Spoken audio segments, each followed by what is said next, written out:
Bismillahirrahmanirrahim. Alhamdulillahirrabbilalamin. Allahumma salli ala Sayyidina Muhammad wa ala ali Sayyidina Muhammad. Kawan-kawan, dalam video kali ini saya ingin share ya, ada satu bentuk keran wastafel atau keran cuci piring yang mana cukup menarik perhatian saya. Saya tahunya di rumah seseorang yang saya bantu untuk menyelesaikan masalah perpompaan di rumahnya. Lalu kerannya bentuknya seperti ini. Jadi saya kemudian tertarik untuk membelinya karena saya penasaran bagaimana cara kerjanya ya. Apa yang membuat saya penasaran yaitu ini bisa ditarik, nah seperti ini ya kawan-kawan, unik sekali ini. Jadi bisa untuk nyiram ke sana, nyiram ke sini gitu ya. Kadang-kadang kita kalau nyuci piring atau nyuci panci itu kan ada beberapa bagian yang daripada kita ngangkatin pancinya, enak kalau ini yang kita arahkan ke sana kemari ya, seperti itu ya kawan-kawan. Nah seperti itu.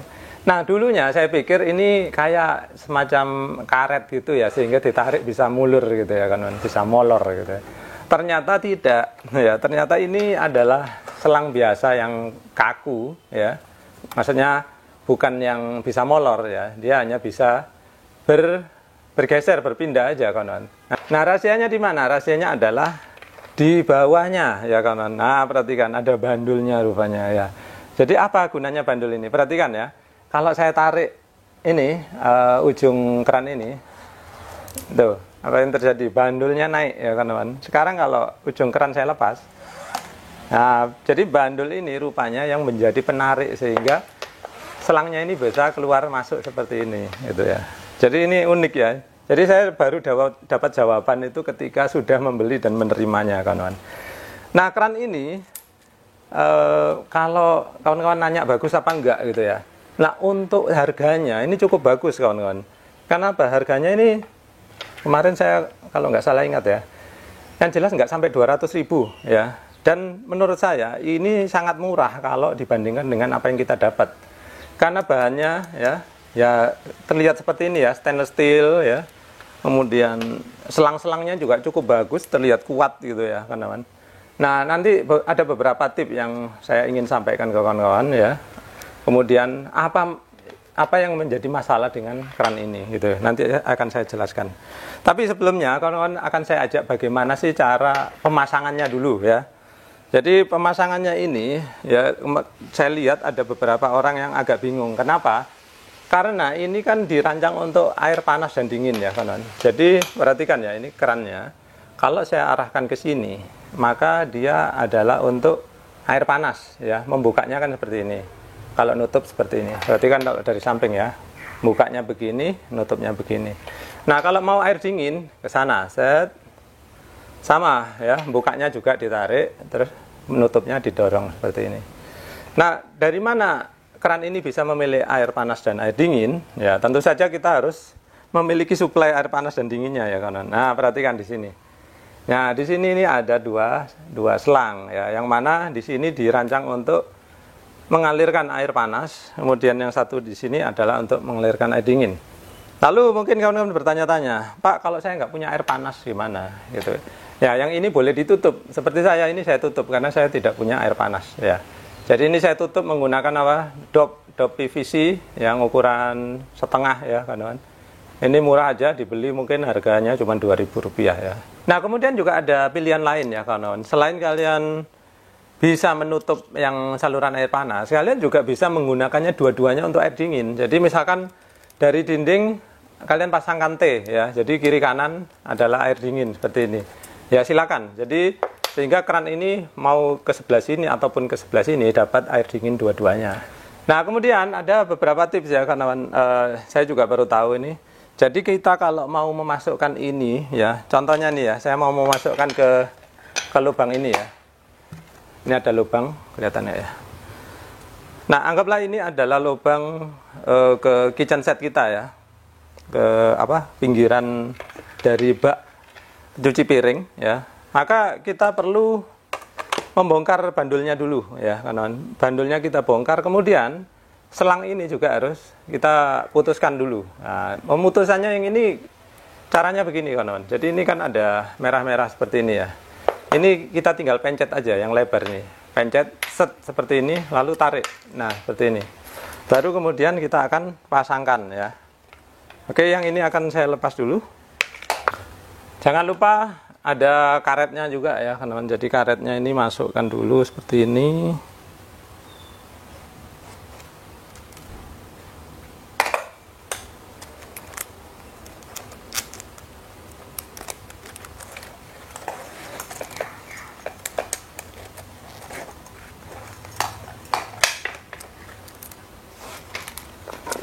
Kemudian ini juga dimasukkan satu persatu ya.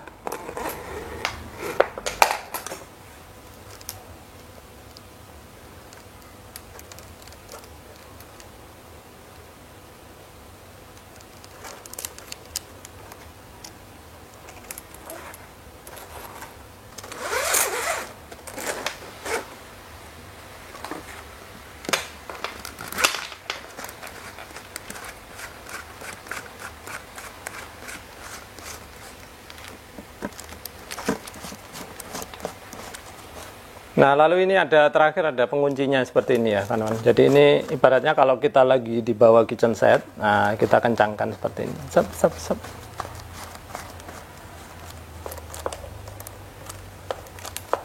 Ya, jadilah sekarang ya. Nah, jadi seperti ini ya. Selanjutnya kita tinggal pasangkan kembali selang ini ke sini. Oh iya kawan-kawan, mungkin kalian ketika memasukkan ini akan mengalami sedikit kesulitan ya, karena ini lubangnya ya pas-pas aja ya. Sehingga kalian perlu pandai-pandai mengatur mana dulu yang masuk ya. Jadi saya anjurkan masukkan dulu yang ini karena dia kepalanya paling besar ya. Dua ini satu persatu ya masuknya. Satu dulu, kemudian yang kedua, kemudian yang ketiga adalah ini ya. Kemudian yang keempat justru yang paling panjang ini. Karena apa? Ini kepalanya paling kecil, lurus aja. Jadi lebih mudah. Baik, sekarang jadi kita akan pasangkan bandulnya kembali ya. Baik, jadi bandul sudah saya pasangkan kembali seperti ini ya kawan-kawan. Lalu kita coba ya.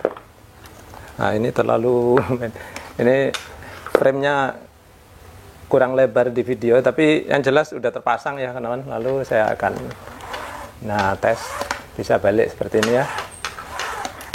Oke, jadi seperti itu. Baik, sekarang kekurangannya apa ya? Jadi kelebihannya tadi harganya murah, fungsinya luar biasa. Kemudian kekurangannya sih yang pertama ini kurang nyaman ya kawan-kawan, karena apa? Tipis ya. Tapi saya bisa memaklumi kenapa? Karena ya harganya murah ya. Jadi kalau stainless steel kita berharap bahannya terlalu banyak, bahannya aja udah mahal ya kawan-kawan. Jadi ini udah cukup murah, jadi kalau ini ada yang kurang nyaman sedikit karena tipis ya kita maklumi aja ya gitu ya. Nah kemudian kekurangan yang kedua adalah kawan-kawan perhatikan ya. Jadi di sini ini kelihatannya besar ya, dari luar kelihatannya kayak pipa besar, tapi ini kan hanya casing ya kawan-kawan. Sedangkan pipa sebetulnya adalah selang ini. Ya, selang ini penampang dalamnya, lubangnya itu kecil ya, sehingga apa? Sehingga dia butuh pompa dengan tekanan yang cukup sehingga baru bisa enak digunakannya. Kalau kalian menggunakan air PDAM yang mana suplainya nggak terlalu tinggi tekanannya, maka ya dapatnya gemericik aja kan ya. Jadi ini perlu pompa kalau tekanan PDAM di tempat kalian kurang besar gitu ya. Nah kemudian kalau kalian menggunakan tandon ya, tandon atau toren yang mana letaknya hanya di lantai 2, itu kalian menggunakan ini juga kurang kencang ya, nanti akan gemericik. Nanti saya akan tunjukkan contohnya dengan peragaan ya. Jadi kita mesti menggunakan pompa kalau kalian menggunakan tandon yang mana letaknya hanya di lantai 2. Tapi kalau tandon kalian ada di lantai 3 ataupun lantai 4 ya udah cukup ya. Jadi alirannya akan cukup kencang ya. Jadi seperti itu ya kawan-kawan. Jadi ini kendalanya adalah karena kecilnya penampang saluran air di dalam sini ya. Tapi tadi itu cara mengatasinya dengan pompa. Nah bagi kalian pengguna pompa pendorong atau pompa booster, kalian juga masih memiliki masalah. Kenapa? Karena ini aliran awalnya itu nggak sampai 3 liter per menit, sehingga dia tidak bisa memicu pompa booster atau pompa pendorong untuk menyala atau hidup ya. Nanti saya akan peragakan, silakan kalian ikuti nanti ya. Namun tenang aja ya.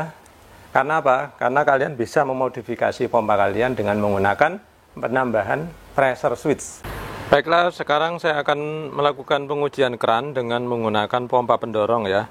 Oh ya, sekaligus di video ini kawan-kawan saya ajarkan ya bagaimana cara menggunakan pompa pendorong atau pompa booster ya, yang mana salah satu syaratnya yaitu sumber air harus lebih tinggi daripada pompa pendorong atau pompa booster. Ya, kemudian penggunaan harus lebih rendah ya. Jadi posisi keran tidak boleh lebih tinggi daripada pompa booster ya.